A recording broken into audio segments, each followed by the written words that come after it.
onam, mehribon onam.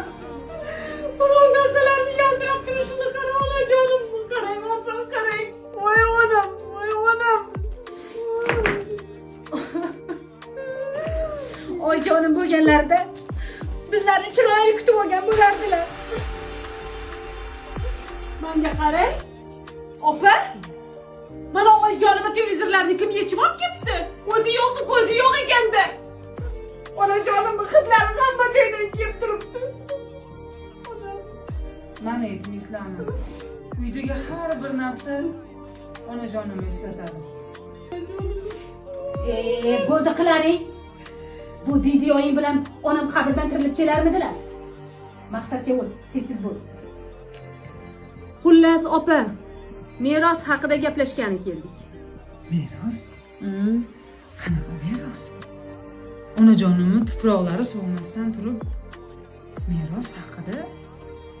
Ha, undan ko'ra mehmonga tez-tez kelib turinglar. Ota-onamizni chiroqlarini yoqib, shu yerda chiroyli o'tirayman uyda. Ey, ko'p gapirmang. Tavba qildim, chiroqmish.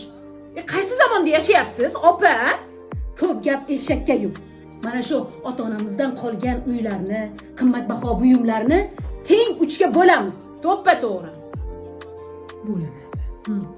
Demak, uy sotiladi. Sotiladi.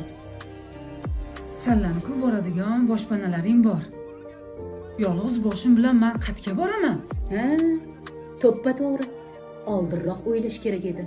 Erga tegish kerak edi. Bola chaqali bo'lish kerak edi. Yurmasdan. Ha-da? Nima endi sizni yolg'iz qolib shunchayi bitta uyda bir o'zingiz qolishingizga men bilan opam aybdormizmi? Hey! Sizlar meni rostdan singillarimizlar?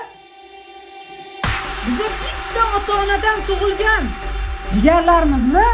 Yo, shumshalar qimmatmi, shu pulsiz zulmatmi? Boylik eng ulug' ne'matmi? Yo'qmi inson qiymati?